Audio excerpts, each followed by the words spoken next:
pleased with the work that got accomplished out there today. We had 154 snaps, which was our biggest scrimmage thus far, and a great distribution of the reps when it comes to those snaps. I thought both sides handled a limited package pretty well overall.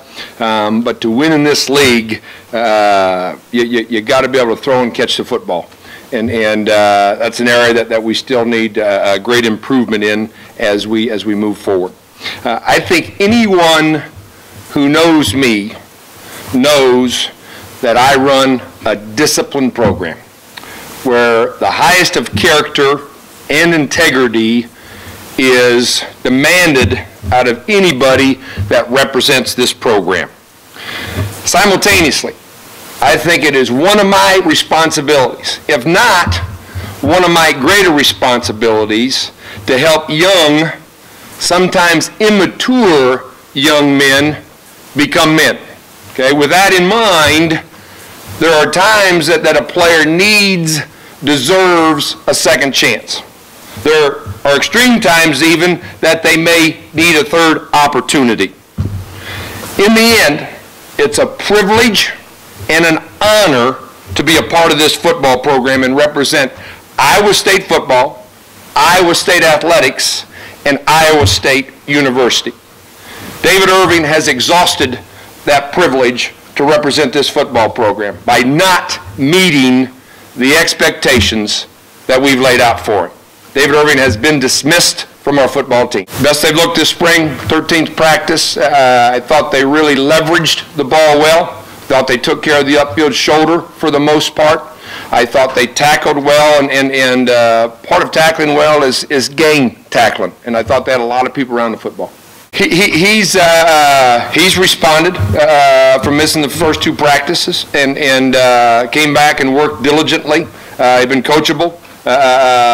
Listened to what was being said and worked to execute to the best of his ability. I think his speed and strength have shown, and I think we got a nice combination with him and Drake Furch at that Sam/nickel position. How much those guys will be able to play inside, Jared has in the past, so he's got a little bit more experience.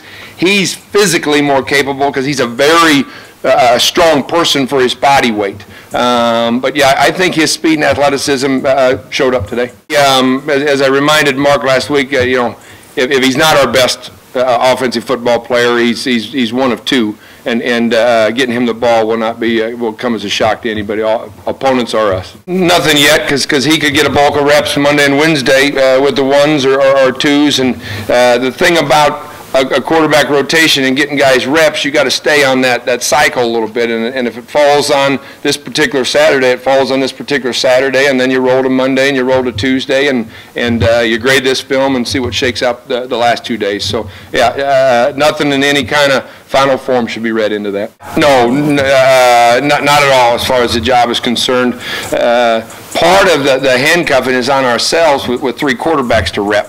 And hard to get a separation with that in mind. But we will come out of spring with two leading candidates so we can better fit those reps in August. And there comes a point that you really get concerned about timing and making sure the lead guy is getting the majority of those reps with those number ones.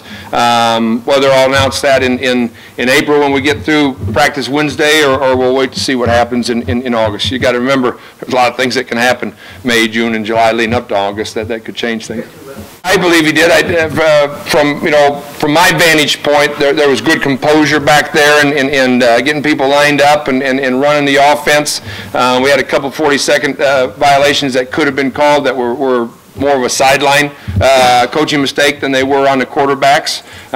Good to be able to achieve that.